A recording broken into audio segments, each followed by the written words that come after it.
Hi, welcome to my home and welcome to Live Aloha.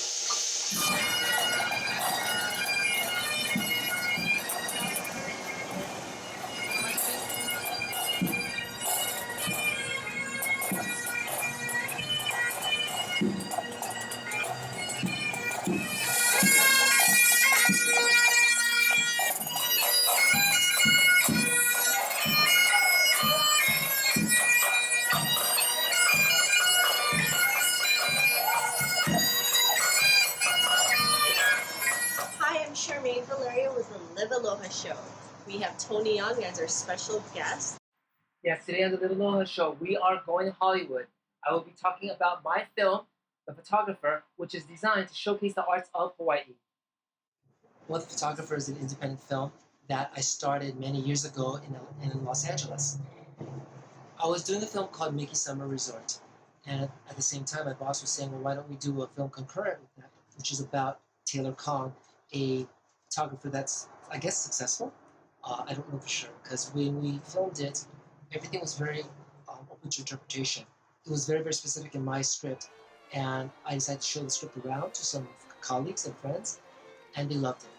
This story is something that needs to be told. It was a story about a man with a muse, very inspired by All That Jazz, Bob Fosse, which in turn was inspired by Eight and a Half by Federico Fellini. And I thought it was a great opportunity to showcase other artists in Hawaii. We'll be interviewing flow artists, fire spinners, the Cherry Blossom Cabaret, Dancers Unlimited, and also two photographers which inspired the current version of the script.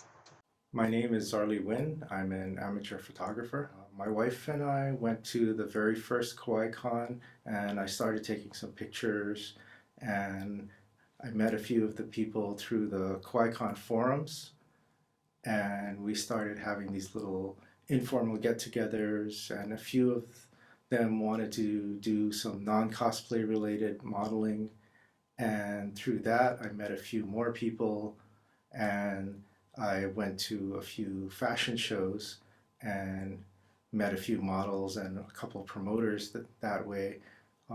Some of them really liked my work. And similar to how I met the models, what I did in photography kind of grew out of who I was meeting, and I had several models that wanted to try new and different things. That project grew out of an interesting coincidence with two different models the exact same week had the exact same idea, where they wanted to have words written on their body to talk about abusive and hateful things that they've been called.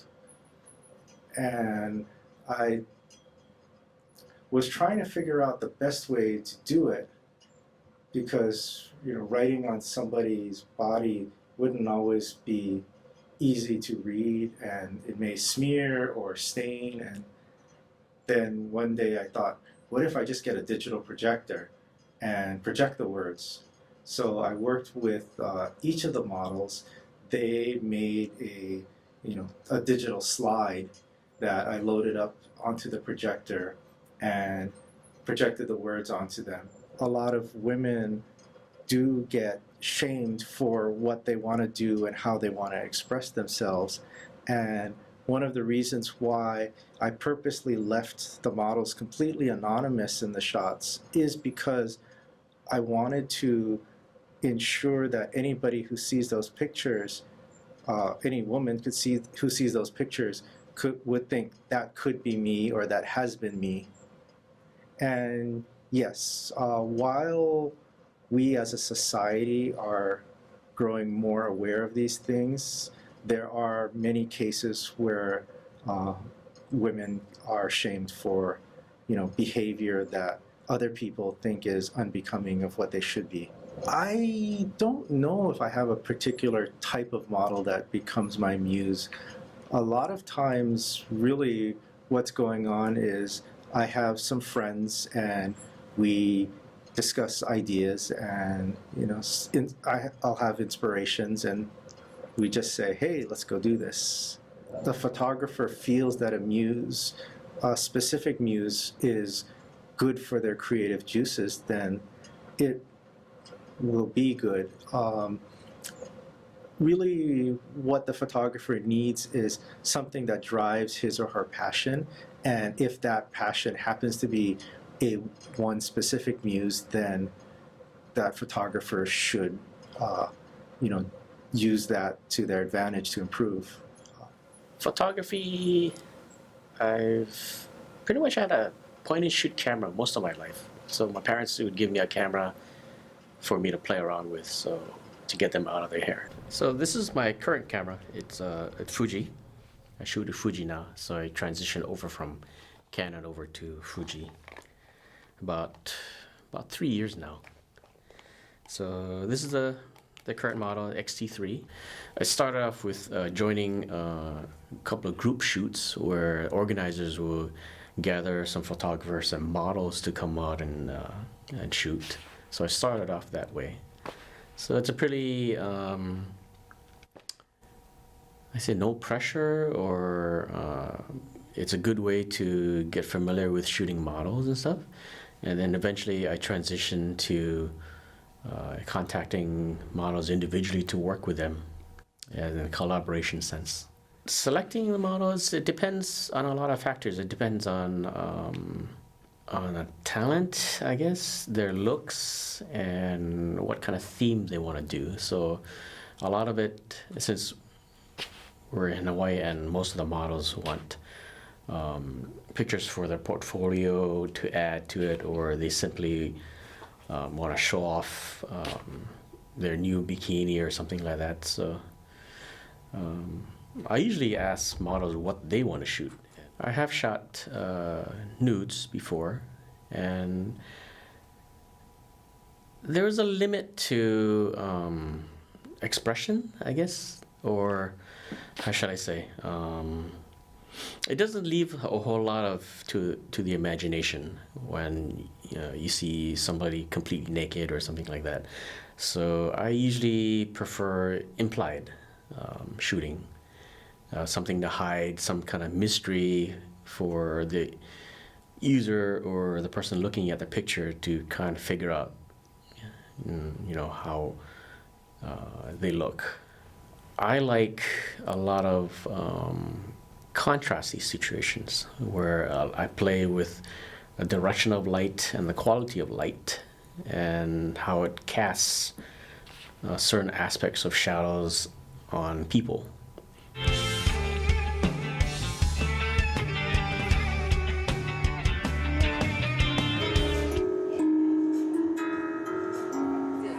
Hi, I'm Lanaya Preston. I dance Brazilian zouk, bachata, samba, and hip hop.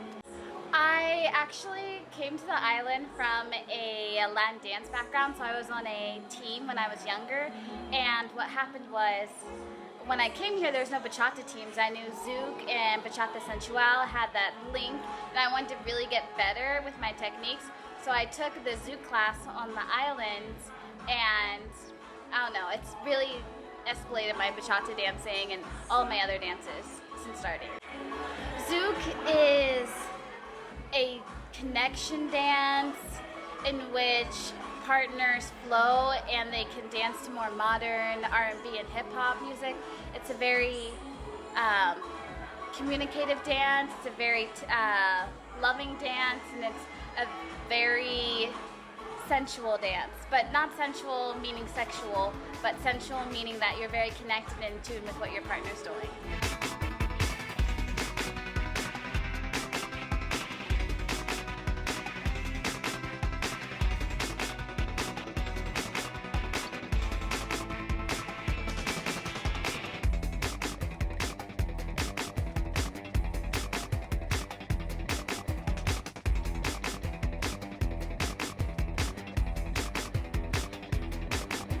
My name is Brad Mecha. I'm from Knoxville, Tennessee. I run a company called Armada Zouk.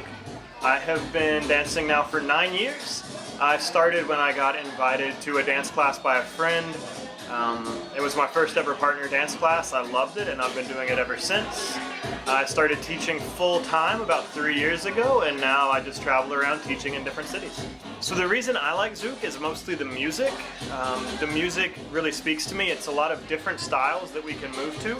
As opposed to some dances where you dance to that style of music, Zouk, we can dance to anything from R&B to hip hop, Caribbean Zouk music, remixes made from Brazil. I just like that it has all that variability, and I really enjoy the connection with your partner that it offers. My name's Jonathan Troop. I opened this space with our dance community about a year ago. In fact, this is our 1-year anniversary today. And we bring the arts all together in one place. Zouk from Brazil, and live music, DJs and live artists, all jamming and bringing their arts together in one place. The space was open, and we were looking for a dance studio that we could call home, and we just thought this was perfect because it's got the right energy to support a thriving little community of artists, dancers. The historical building, the floors in here, we totally redid the bamboo floors and just kind of breathed some new life into the space. But the space is perfect. It had a long history, as a lot of people remember, as On King, one of the premier art venues with decades of history. And we're super honored to be here, have a home for our dance community, and another place on the island where artists can come together and share their passions. Also offer a lot of the other styles of dance that are popular in Honolulu, like hip hop and hula, burlesque. We offer keiki hop, as well as adult hip hop and tango. And yeah, we're offering yoga, other movement modalities, not just dance. We have a sound circle once a week that is amazing, gives you the opportunity to use your voice and let your song, your personal song, come out. And we plan on adding a lot of other options for the dance community to enjoy here. And our plan is to make everything available at the studio with a membership option. The Sakura Club will be launching that in a couple of months from now, and I'm super excited. Everybody that comes and sees the space, the first time they see it, I get so many amazing reactions from people. They say they feel at home, they feel like they have just an intimate experience that has a lot of character, a lot of soul. So, personally been in Hawaii now for about 9 years, and definitely seen some of the peaks and valleys of the arts community down here, and I as of late seen such a huge rallying amongst the artists community to really bring this district, this arts district, back to its glory days, and we're so excited to be a small part of that and offer a place where people can come and seek a haven for the arts. Well, a friend of mine, Emily, who's the co-founder of Dancers Unlimited, we got together to just offer free dance classes for kids. And then from there, we ended up offering a lot of different classes throughout the island. And and then from there we started performing and going on tour to China. So everything was very unplanned because the intention was really just a youth dance program. I am the director and choreographer and dancer for Dancers Unlimited. DU is a bi-city company based in New York and Hawaii. And we started in Hawaii in 2009 as a free dance program for kids, when there was Furlough Friday. So Furlough Friday happened when DOE pretty much kind of cut budget and decided to cut Fridays. So the kids didn't have school on Friday. And one of my friends, Emily Hackworth, and I decided to come together to just kind of create dance classes for free. And then we partner up with different community centers and dance studios to host these classes, so the kids have somewhere to go and learn and have fun while the parents still had to work on Fridays, right? And shortly after, we got tapped to perform our first Friday in Chinatown, and from there, that's when Tim Bostock saw us and gave us a connection to perform at the Contemporary Museum.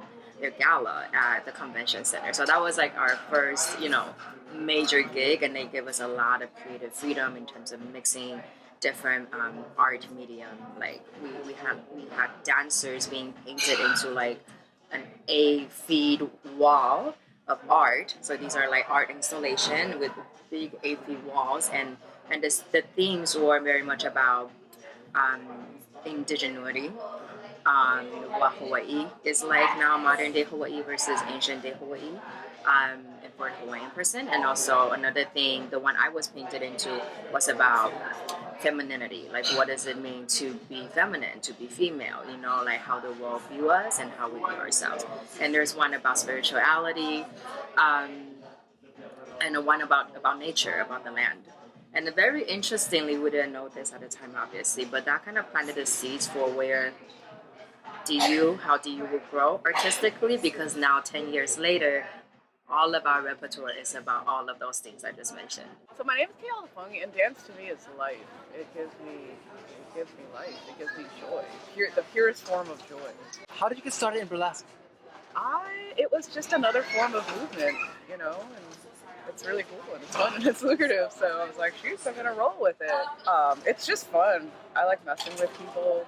I like the wide spectrum of expression that specific form allows.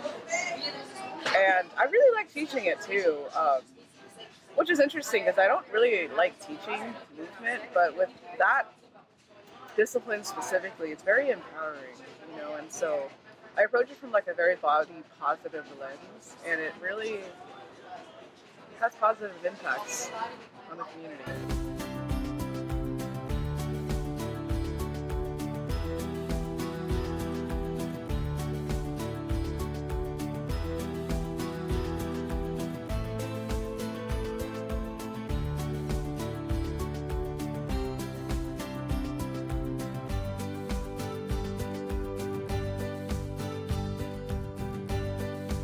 Hi, my name is Marla, And I'm Franz.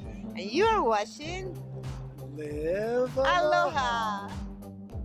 My name is Marla Merlano. I'm 53 years old and I come from Venezuela. In my country, we start to dance in mom arms. When we were babies, I did it with my son also. We used to sing the tumbao in the piano is tinking, tinky, tinking, tinky, tinky, ting, and that's the way we learn. And just 15 years ago is when I realized the step has names. I have no idea. We just learn to dance. I'm also a singer, an actress, and a painter. I do body paints. I paint over every surface. Can be my car, can be a surfboard, can be a wall. I don't have really a canvas. I just see something in white who need to put some colors, and I do it. The secret, looks, I think it's not secret. It's just to feel what you need to do in that moment and what is the colors you think is gonna be good to mix. And first time I be in a contest paint was here in Honolulu. My husband worked with Honolulu County, and I take my paint to the contest, and they called me to say I must be there, and I didn't know. I had the first prize, and my paint, the name is Negrita, won the first prize. Like in Hawaii, we have a lot of mixed culture. In Venezuela, we have a lot of mixing in between races. It's Indians, black people, and Europeans.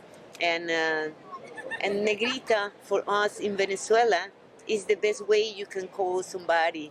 It's like a love. If you are the Negrita en la familia, you are the most lover one, the most spoiler one. Well, I used to live in El Yaque. El Yaque is one of the top 5 places to windsurf and kitesurf in Venezuela. And in these competitions made me travel a lot.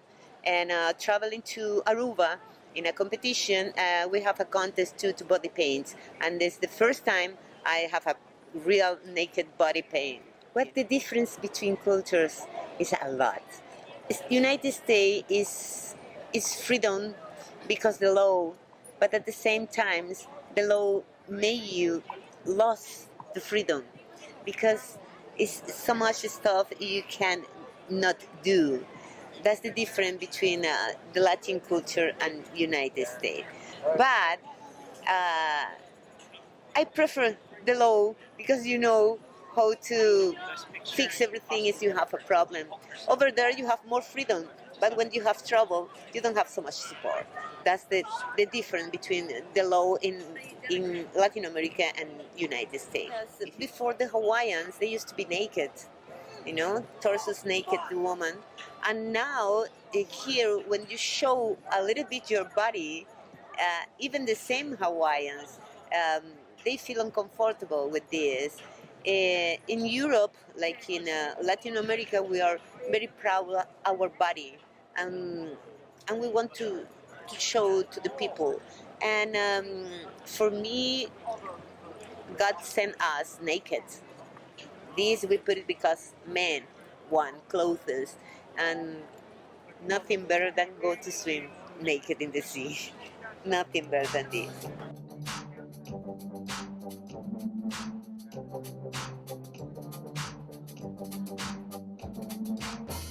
So good to have you here.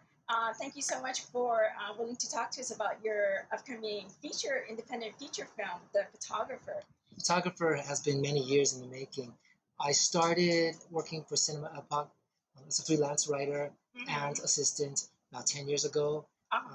Okay, about 15 years ago, I think now. Oh, okay. And we worked on a lot of independent films, and I got the chance to do an independent film called Mickey Summer Resort without their affiliation. And after working on that for a few days, we worked on a film concurrently called American Nudist. Unfortunately, we didn't stick to the script. As a result, it didn't do well, but I decided to remake the film according to the original script. And there's so much I discovered from working on it that I realized this is a really good story. This is a story about artistic integrity. The movie starts with him at a nudist gathering in New York, and he's inspired. And he has a hard time putting it into words because he was doing a workshop on photography, but he's not allowed to go out and take pictures or anything like that because they don't allow cameras. But what he saw out in the world, out in the greenery, the lush mountains, and the natural world, and it was so beautiful that he wished he could have put it on canvas. But a lot of times, the most beautiful photos is not accessible to us. It's not something that we were able to capture, and I think that's his dilemma. And as we go along his journey, he's doing this documentary, he realizes it's the youth that have the most interesting stories. The youth are so hidden, and their stories are never told. They never get interviewed. Well, that's where conflict is. Conflict makes good stories. Right. What is the genesis and the inspiration behind the movie? Aside from the nudism, is there like a particular muse? Is there like a particular event in your life that triggered you to make that made you want to do this story? I honestly can't say there was. I do incorporate one of my muses, a girl named Amy, who I was madly in love with. So I put that as an element in the film. We don't see her except in the photograph. So that became the genesis of that's his backstory. He was forced to destroy all the Amy photographs, and he never understood why until the very end of the movie. Oh, I see. I'm spoiling it. So the genesis of the film actually came from watching 8½. I was assigned to these movies, actually. 8½, All That Jazz, Bob Fosse, and playing a character named Roy Scheider played a character named Joe Gideon, who was basically inundated with way too much work. He had to finish a documentary on Lenny Bruce while handling all of his love affairs, including Anne Reinking, who played herself, essentially. And he would incorporate all the lovers' quarrels in that film, so she was pretty pissed. And his daughter, too. I mean, just seeing this on Fosse Verdon, how he incorporated his real-life conversations, and the people in real life didn't like it very much. At the same time, he was trying to put together Chicago, and all the headaches that came from that. So I thought, well, we wanted to do something similar. And the problem with our first version was my character Taylor Kong was no Joe Gideon. If you really want to do a movie that's based on 8.5, well, Guido from Fellini's film was huge. He was a majorly successful filmmaker. So what does it say when all the reviewers say, Tony Young plays a Hawaiian loser? Really? I didn't know that. I thought I was playing a superstar. Well, that's my ego. I always think I'm playing a superstar. But no, you have to look at what this script is portraying. In the script, he was a superstar. And I think I remember writing a movie called Virgin Territory where there was a photographer who was a superstar. So if you write about a superstar, well, let's show him being a superstar. And so he has to have gallery openings. He has to have fans. It's still very forbidden in our society. The human body is considered something that is taboo. And it's the 21st century. And yes, we shun body shaming. We shun slut shaming. And yet we don't accept photography, the image of the human body. Sometimes Instagram even blurs out paintings. So you have to wonder, 10 years from now, they're going to blur out Rembrandt? And the worst part of this is, even if they don't blur it out, it's always considered mature subject matter. You have to be 18 and over just to be even exposed to nudism as a general concept. I seriously doubt anybody's reading about it in their high school years. And that's wrong, because I learned about it in my high school years. Thank you for joining us at the Aloha Show. We'll see you next time.